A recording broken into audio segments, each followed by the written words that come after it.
we get a little taste of what they want us to think about Frances, but I've always wondered what she really was like. Was that a true representation? Well, there's the Kemp brothers film first of all, that she was like hysterical and screaming and had mental illness and mental issues. Yes, that is true. I wish somebody had said to me, find me an actress that looks like her.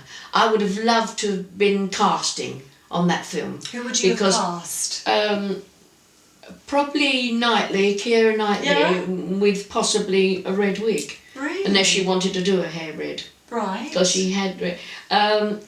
she's got to be good looking. Mm-hmm. You couldn't have an American. In the Legend film with Tom Hardy, they had an Australian girl, and I met the director long before the film was even started. Right. And he said, "Oh, we've got an Australian." And I said, "Why would you have an Australian girl?" "Oh, she's a very good actress. She's been in films in Australia." I said, "But she hasn't got that terrible Australian twang. She must talk common, we've got to say, or can we say Cockney?" Yeah. She's got to have that East End accent. I haven't got it, because I'm not from East End. But all my friends around here and all the girls I go out with on Sunday, they all drop their H's and go, "Oh no, don't be silly, love." They all talk like that. They all talk like in Oliver film. Mm-hmm. If the girl is not right, how are we to believe how vulnerable she was? Yeah. But that had nothing to do with Reggie. She'd tried to commit suicide twice before she'd met Reg Kray. And did he know? Yes, once her father saved her, and once her brother saved her. And that's twice, and before she met Reggie. So did Reggie think that it would never happen again, that he could save her? Or? He loved her. He just fell in love. He just really, really fell in love, and that's all he could talk about when he came into the, "Oh, Mum, I'm going to get Frances now, and I'm going to bring her back. All right, if we leave her here for an hour?" And then you'd get Mrs. Kray turn around and say, "Ah, now, you said that last week and you didn't come back." Well, of course he didn't come back, because they're in a club, and he wouldn't say get a cab, or she was only a few streets away, remember, but he'd send a driver.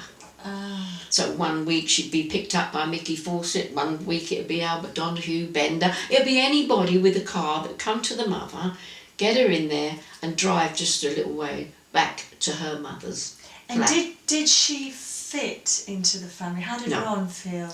No, Ronnie didn't like her anyway, from the very beginning, the minute he said, "I've got a girlfriend, I want you to meet," he'd come in and say to his mother, "Oh, he'll be late again, he wants to go to the pictures." Remember, they never said cinema. Yeah. He wants to go to the pictures with her. I've told him. I've told him he can't. We've got an appointment tonight, we've got a meeting. He's not going to any pictures. She'd say, "Oh, Ron, he can meet you afterwards. You know what she is. You know what he's like with her."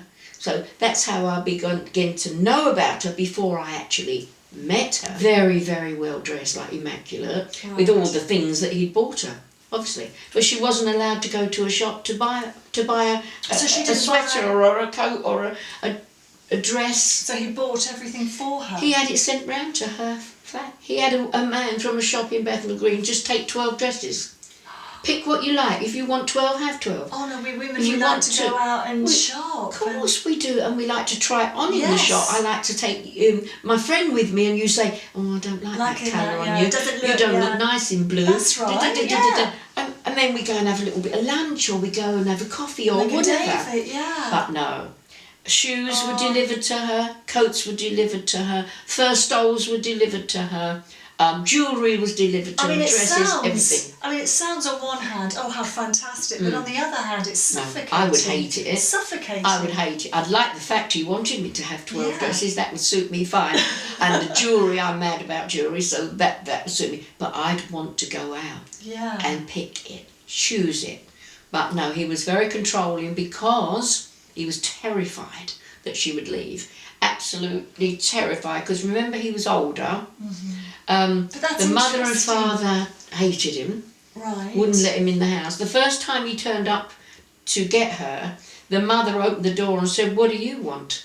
He said, "I've come for Francis. We're going out for a meal." Did they know? And he went to step up. Reg Kray went to step up. These little houses had that little step up. And he went, she said, "Oh no, you can't come in, she's ready." And she'd come down and he'd put his arm around her and they had a car there with the driver and the mother had watched, and he wasn't allowed in. He did not, they did not like him. They knew all about the Krays because his father knew and her brother knew. She did take her own life. How did that change Reg's personality? Or did it change Reg's personality? Oh no, totally. He changed it into more violent. Right. But depressed. Right. Always drunk. Was Ron any good at consoling his brother? No, he liked him. He liked to see him in He that knew he'd pain. got him back. Right. He knew not only had he got him back, but he's under his influence now. Whereas he was up and ready for all the businesses and money and suggestions, and even in his temper, Reggie could say, Ron, leave it to me. Right. Calm down. That's not necessary to go around there. I'll go. I'll talk. Because Reggie was the negotiator. Right. Now it's a different Reggie. Reggie is morose like Ronnie, and he's always drunk, but he's very much under his influence now. When Frances took her own life, there was a complete shift in the dynamics of the relationship between the twins. Tell me, how did Reg take it? And was Ron any use at consoling his brother? Well, let's start with the death, unfortunately, God rest her soul, because it was a tragedy. But it was a tragedy that started off the difference now in Reg. Whereas he'd been the negotiator, the calmer down of Ronnie.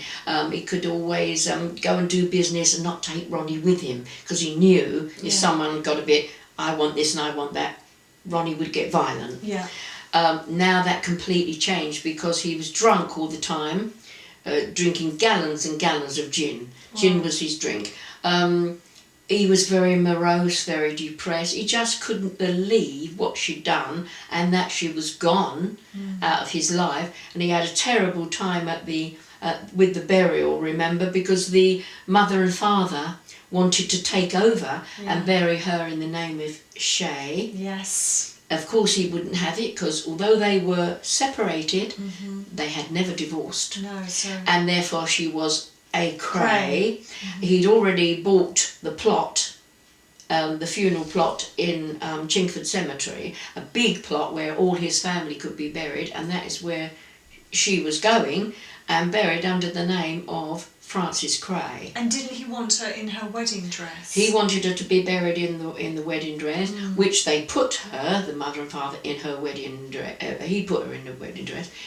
The mother and father went to the funeral parlour the night before, took off the wedding dress, put on a long slip, then put back the wedding dress, because obviously he's going to see her before it's covered, give her a kiss and put little things in the coffin with her that he wanted to put in.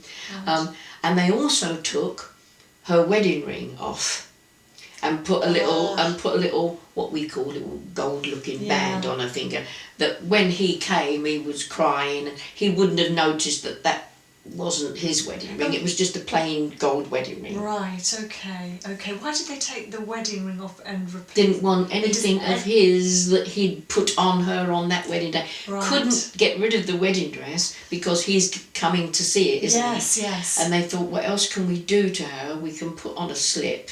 It's just having some form underneath of control. that the wedding dress is not what they called touching her. And then she's seen the ring. He had taken the engagement ring, Reggie, but the wedding ring he wanted her buried in.